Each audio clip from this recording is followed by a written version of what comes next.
America Meditating Blog Talk Radio Show. We collect wisdom, hear stories, and inspire each other. I'm Sister Jenna. Tune in live from Monday through Friday at 8 a.m.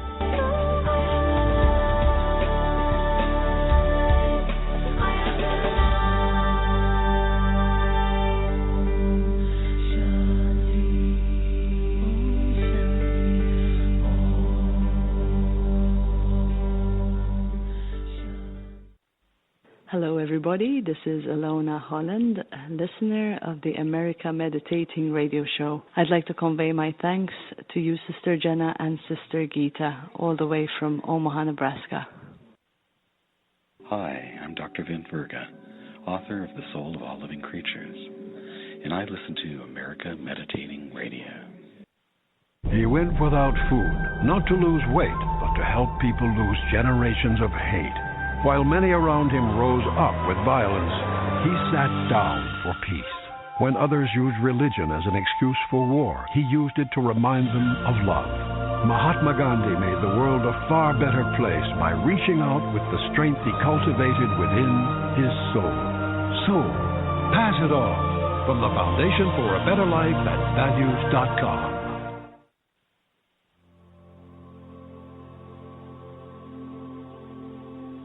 Feeling safe. Taking just a minute. Like a tortoise, I move into the safety of my inner world and experience a world free from distractions. I feel secure, protected, knowing that I am true to myself. I experience my true value, independent of the influence of others.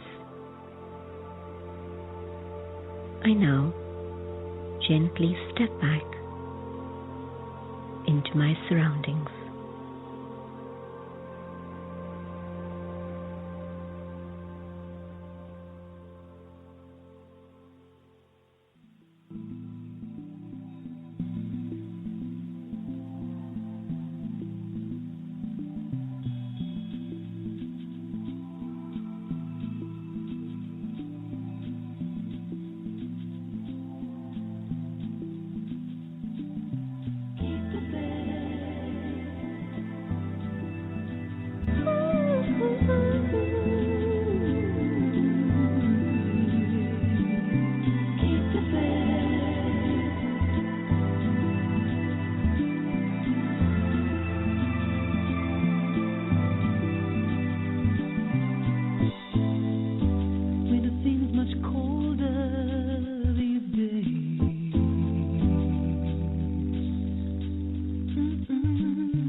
Every mountain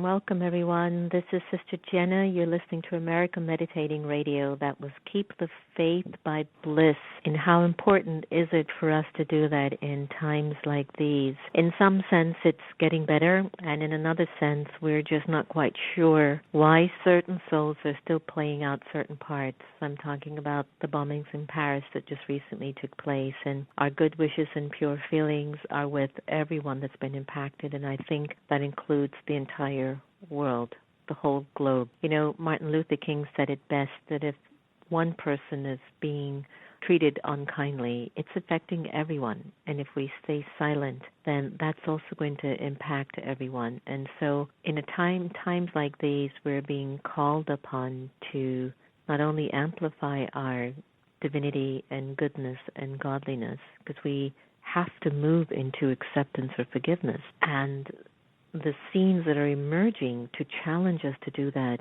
are credible and important, or else they wouldn't be happening in front of our eyes for no particular reason. And so we played Keep the Faith for all of our brothers and sisters in Paris, and definitely for our world, because no matter how challenging the scenes might get, my brothers and sisters, we can't let go of the power of love and the power of beauty, because we know that it does exist. Stay tuned. We're going to have Amy-Hatkoff, who's an author, advocate, teacher, and filmmaker. And Amy's got a beautiful way of expressing herself in terms of how she's going to help us to learn more about who we are and how to heal our lives. So just give us a few more seconds, and we're going to get Amy on the air. Before we do that, we want to do what we do best here, of course, at the America Meditating, and that is to take us into a zone of stillness and reflection, and trying to, percolate a normalcy in wanting to be calm and clear, effective. As you know, I'm not a strong advocate of just sitting down and meditating, but I'm an extremely strong advocate for when you're walking and moving around and cutting your $1 million deal, that you're in a pure place of intention and dignity, knowing that whatever you're doing is going to bring benefit to everyone else. Okay? So let's take a deep breath. Inhale, relax. Let's step into our inner light.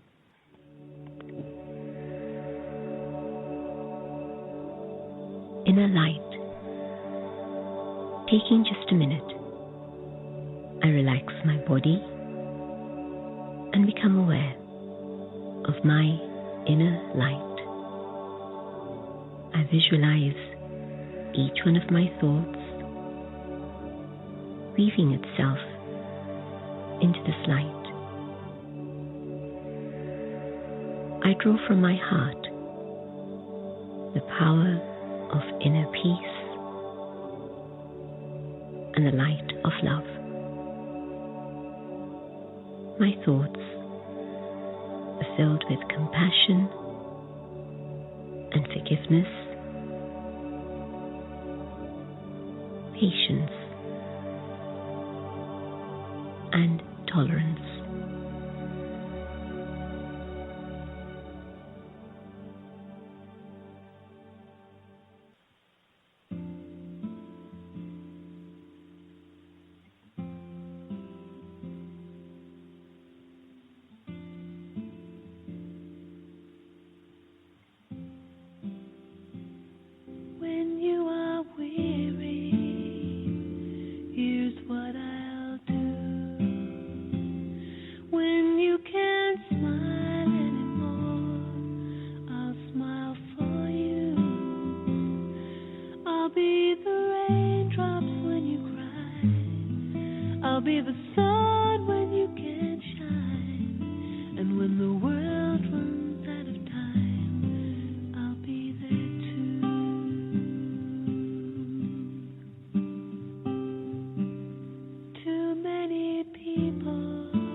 I'll be waiting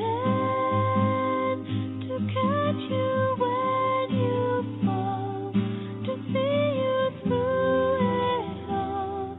Don't turn your face away from me, 'cause I'll be waiting all through eternity.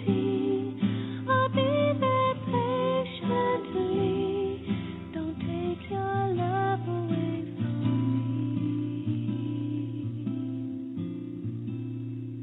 When you are weary, here's what I'll do. When you can't smile anymore, I'll smile for you. I'll be the raindrops when you cry. I'll be the sun when you can't shine. And when the world runs out of time, I'll be there too. Welcome back. When the world runs out of time, I'll be there too. Beautiful, isn't it? We're very happy to welcome amy-hatkoff, who is an author, advocate, teacher, and filmmaker. Amy has spent much of her career raising awareness of the needs of children and families in America, and has collaborated with New Screen Concepts to produce Rob Reiner's The First Years Last Forever, a home video that addresses how parents and caregivers can foster children's emotional, social, and cognitive development. The video has been distributed nationwide as part of Mr. Reiner's public education campaign, and now known as Parents Action Center, on the importance of relationships in the first 3 years of life. Amy has authored several books, including You Are My World, How a Parent's Love Shapes a Baby's Mind, which celebrates the extraordinary impact of the ordinary acts of parenting. Amy is also one of the producers of Neglect Not the Children, a documentary for public television hosted by Morgan Freeman, which was nominated for a New York Emmy and winner of the Sign Golden Eagle Award. Articles about Amy and her work have appeared in numerous newspapers and magazines, including New York Magazine, the Chicago Tribune, Washington Post, and much more. Today we welcome Amy to the air. Welcome, Amy. Hi, Sister Jenna. Good morning. Good morning to you. Thank you for the great work you're doing in making families and children stronger. Well, also thank you for your amazing program, which I think does such a service and meets such a great need, and does so much to kind of keep us much more calm, especially in times, that you were alluding to before. It's really a very important service. So thank you. Thank you, Amy. We keep it clean and neat and just really pure here. You've got a powerful background, and I always look at our stories as an emergence of a script already written, and I get a lot of flack from my friends because they're always going, come on, I've chosen this life. I go, whatever you want to say, but your life has emerged. You have been emerging, and as an advocate for animals and children, a teacher, a filmmaker, you're quite busy. How does all of this tie in together for Amy? Well, I think all of it is definitely message-driven, whether it's a book or a film. And I actually never really even thought of myself as an author until my publisher finally said, well, which dictionary are you using? And I said, well, I don't really have a great dictionary. She said, my dear, you are an author. And I think I've just never defined myself by the venue. It's just whatever it takes to let the message out. And I think that I chuckled when you said this has been an emerging passion. Really, I'll add that word. But I can look back to my high school or my 8th grade journals, and I was always thinking about children and injustices, their well-being. And I've given a lot of thought to, why I'm on this path, but I am on it. And, the animals came later. I'd been a vegetarian and was on my way to being a vegan. And I saw a sign on a bus of a cow, and she looked very intelligent, but, she was on a factory farm. And I literally had a voice say, you have to speak for the animals. And, I didn't know anything, about their social, emotional, extraordinary capacities. But I let the voice keep speaking to me for about 6 months. And when I finished another book, the first thing I did was sat down at the computer and looked into pigs and intelligence and cows and emotions. And 2 years later, there was this book. And so I always say to people, listen to that voice. There's a reason, and I'm sure that's a huge philosophy of yours. And I just recently met somebody who just wrote a book called The Tap, and this was a huge tap on my shoulder. And I think we have those more often than we're probably aware of. So I just always encourage somebody, if there's something pulling at you, follow it. There's a reason. It's true, Amy. I think until we keep advocating more awareness of the other side, so to speak, we can't make the choice, or we can't allow the story to emerge. Until you saw those pictures and it touched something in you, you weren't able to really make that call. And I think that's why your work is so important, because you've said that we need a revolution in the way we parent. And I want you to explain more about that, because I know we throw a lot of the burden of what we have become as adults on our parents. Elaborate more, please. Okay, well, I think that, and actually what I'm going to lead into saying ties very much into my thoughts about what's going on in the world today, because I think we need a revolution towards love. And the science is now backing that up. And if we can get ourselves into a state where we can release the stories we've been told, the myths that we've been told. To date, most of our parenting is based on how we were parented, and that might, be based on cultural ideas, religious ideas. To date, there has not been, certainly not saturating the culture, the wisdom of what we know about what children really need to become their optimal selves. And ironically, the science is now showing us what they need, and it is really backing up the wisdom of our undefended hearts and what, in our natural state, we would do with children. So I'm making this sort of circuitous, but the science is showing that love shapes the optimal brain. Babies are born, their brains are only 25% developed, and they have about 100 billion brain cells, but the connections are not there fully at all. It's just about 25%, as I said. And those connections in the brain develop through the dance between the important people in their lives. And most of the studies have been done about, the mother-child relationship, but we know now the father relationship is absolutely critical. But the point I'm trying to say is that we know that loving, nurturing, responsive interactions foster optimal development socially, emotionally, cognitively, psychologically, physiologically, neurologically, on every level. A well-loved baby, ultimately, in addition to, feeling good about themselves, having joy, having compassion and concern, it's also ultimately a peaceful baby. And when I think about what's going on in the world today, I see everything through the ideas of how we were parented.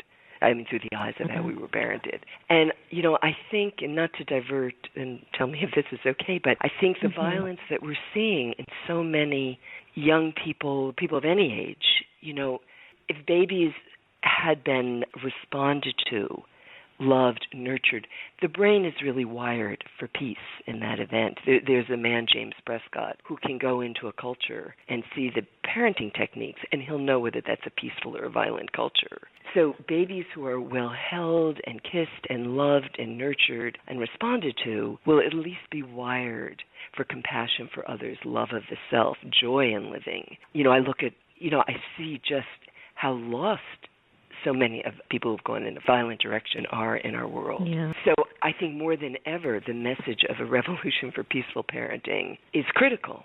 I agree, and what fascinates me is how a lot of the cases and stories that we do hear on the news are individuals who seem to always have spent a lot of time by themselves or never felt a sense of belonging or closeness. Absolutely. Now, I can't necessarily blame it just on the parents. I think as a spiritual voice, we also know that each soul comes into this world with their own karmic blueprint.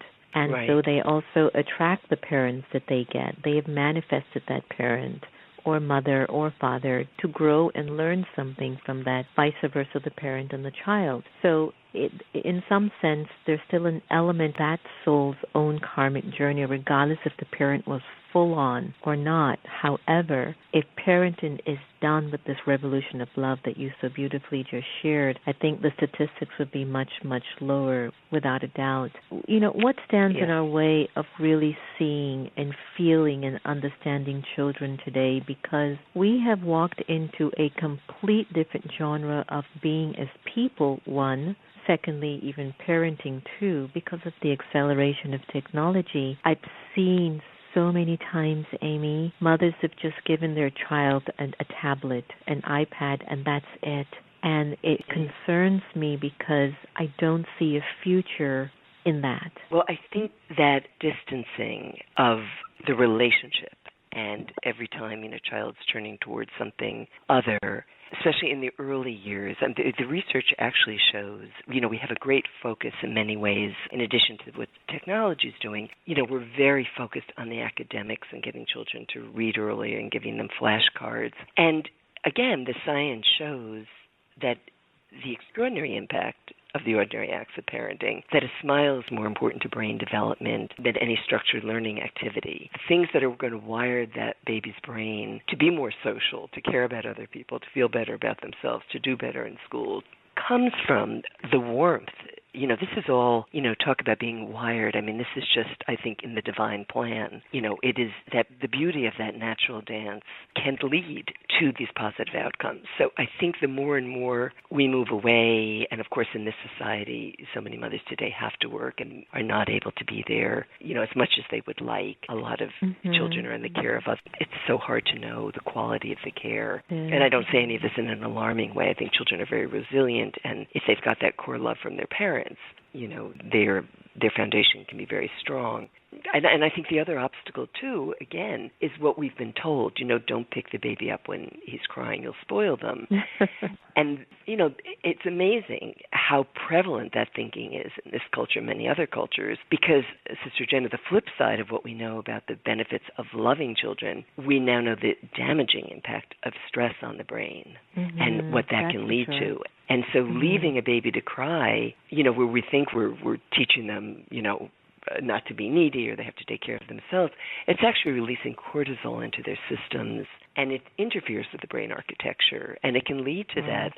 If the cries are not answered, it can lead to very negative outcomes. So, I kind of see this battle in a way, between love and stress, and that the more we can move to the more nurturing side across the board, we will be in better shape. Well, thanks for educating us on some of that, because I don't think we sometimes even understand the physiological or even just the scientific aspects of our makeup. I mean, what is it like at birth? What does it need for optimum development when it comes onto a baby's brain? How does that shape out later on?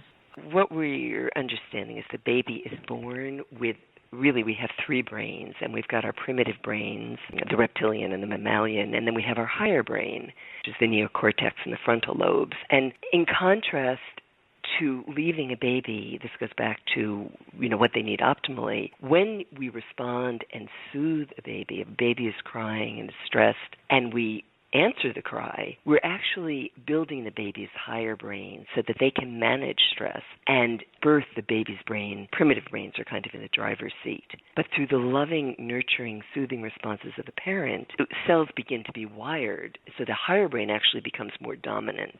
And there's a wonderful expression by Arthur Janov, who wrote the book, The Primal Scream. This goes so far back. But, he said you can kiss that brain into maturity. But, if we leave children to cry, the whole reason I got into working with parents, I love to work with babies. I'll just divert for a minute. But I felt like, child development was one of the best kept secrets in America. We have all this information. I had it as a graduate student, people studying psychology, but parents weren't getting it. Then I think there was an explosion in parenting education. You can go into a bookstore now and, there are just rows and rows and rows of books for parents and websites. But, as I said, the exciting thing now is there is this science now that can really show us the bottom line. It's not theory anymore. But basically, baby is born with, we all have three brains. That we have a mammalian brain, a reptilian brain, and then we have our higher brain, our neocortex, our frontal lobes. And at birth, the primitive brains are in the driver's seat. That's why you see so much crying, or a child can get so easily overwhelmed. And the danger of leaving a baby to cry is that actually continues to activate the lower brain. When you pick up and soothe the baby, or you hug them, give them loving words, calm them down, the higher brain becomes more dominant. The way we parent will affect which brain becomes more dominant. So the more we leave babies to stress, the more the primitive brain is going to be in control. The more we soothe the baby, the more they are learning to soothe themselves, to manage stress. Their reasoning becomes more clear. Their compassion for others develop. We're developing the higher thinking by those loving interactions. I have a challenging question for you, and I'm sure you've been asked this maybe a number of times. Okay, right. As a parent, if you haven't gotten that teaching or that kind of rearing or that kind of development, how do you give it? Because let's just say that, and I'm from two cultures. I'm from the East and the West, African mother, Indian father. Indian father smothers you, African mother also maybe too, but you come to America and there's more of a detached kind of lovingness, so to speak, and I'm not making this an overall stereotypical comment. But if you haven't had it, Amy, how do you give a child that smothering feeling? In India, you are surrounded by every generation of family hugging, holding you, patting you until you're 5. So how does it unfold here if that's not what you're used to? Well, I think you're asking, really the most important question, and in the answer, I think, can try to help us move forward. And I think that's very true. It's very hard to give the love that you've never received if you don't have that internal model. You're sometimes not wired for it, but there's actually wonderful research that shows that the more aware we are of our past and the more we can make sense of it and create, there's a great man who does this work called Dan Siegel, the more we can create a coherent narrative, even if it was negative, even if we weren't loved by our parents, even if we were abused, if we can make sense, if we can reflect on it and make sense of it, digest it and process it, 85% of the time it will improve our parenting. So self-awareness is very important, although in our culture, that's another thing most people barely have time for. So, right. That reflection, many people, I think, either, unconsciously can repeat what they experienced, or they use what they experienced and are in touch with how wrong it felt and how it was not what they needed. That. And your inner wisdom and what you wanted as a child can really then direct you towards what you want to give to your child. So I think we are wired there to turn it around, but we need to be aware of it. Yeah. I love that, because I would say that my mother came from that genre where she didn't get a template of what that looked like to be a good parent. And what I've observed, or what I learned from her, was that she did not give to me what she received, because I think if she did, I would be a mess today. And I think in her story, she took it another dimension. She gave me the things that she always wanted to receive. That's it, exactly. That's the bottom line. Yeah, I'm just working on a public awareness campaign, and I'm trying to think how, in a simple phrase, could a message kind of inspire a parent. And I basically was using almost the words that you just spoke, because that's really, I think, the essence of that change. So there's much hope. It is. There is. It is. We just have to turn it around and just know that it's so clear that's not the door to enter, so don't go to it. But it's just yes, and the other piece, I think, and another line I came up with for this campaign, it's wrap your arms around yourself. It's easier to give love when you feel love. And I think, in the work that I would do with parents, so much of it was focused on helping parents remember how important they are, really giving to parents, much as we can, instill parents and empower parents and help parents recognize themselves. I think it is much easier to then give that to a child. So I think, if our society could be more supportive, if there were more programs that supported parents, we can move this forward more quickly. Absolutely agree. I love that. Wrap your arms around yourself. As you said it, I thought about it saying, be your own child, because I think, be your own child, because recorded in every soul, whether you are 40, 50, 80, or 100, is that child in you, which is your innocence. And where we still have all these, sense of responsibilities that we feel we have to keep showing up to, and we sometimes forget the power of our innocence. Wow, I like that. Wrap your arms around yourself, or be your own child, so that you always remember that innocence is still sitting in you, just like the child that you're bringing up. And the wisdom of the inner child, because I think that, I used to say to people in classes, you haven't parented before, but you've been a child, so you know exactly what a child needs. If we can listen to that voice within us, let it guide us, and it could be very powerful. Amy, it's been fantastic having you on the air today. Thank you so much, and much needed topic. Thank you for this opportunity. You're welcome. Leave us with a favorite life quote that you'd like our listeners to participate in. And is there a website that they can get in touch with you if they have any questions or thoughts to share? I'm going to give my email address because apparently my website there's a little bit of a challenge with it, but it's amy-hatkoff, HATKOFF, @yahoo.com, and the book is available. It's called You Are My World, How Parents' Love Shapes the Baby's Mind, where a lot of this information is contained, and that can be found on any Amazon or any other online website. And my quote, actually, and it relates to the whole thing about parenting, it's from a woman, Jeree Paul, who's done tremendous work with mothers and babies, and it was one of my guiding principles in terms of working with parents, and the quote is, do unto others as you would have others do unto others. And I think that really, the more we give, the more other people can give, and it's quite a chain, something I try to live by in my work and in my life. And you do, I'm sure. Amy, you are awesome. Thank you. All the very best. Thank you so much. Yes, and let me know if there's anything we can do in this part of the country to help to facilitate more awareness, because it's an important topic. Wonderful. I will take you up on that, and thank you. And just wishing all good things to your audience. Thank you so much. Much love. Okay. Thank you. Take care. Bye-bye. Take care. Bye-bye. So we are looking at a revolution of love. It's time for us to move more into that direction. And again, as Amy has said, even if we don't have it, the whole question is, can you wrap your arms around yourself just to remind yourself of how that actually feels? I invite you to do so. Please visit Amy and get her book. I hope you've enjoyed our conversation today, and we are continuously interested in hearing your feedback and wanting to know how you're feeling regarding the show and the conversation, and how meaningful they are to you. Definitely they are to us, but send us your thoughts and ideas. We really, really appreciate that. Remember, no one can take away your happiness unless you give them permission, and we are here to love each other the same. So let's do that. We will end today's show with Holy, Holy by the Agape Orchestra from our friends Ricky Baez Beckwith. Take care, everyone. We love you very much. All the very best. Oh,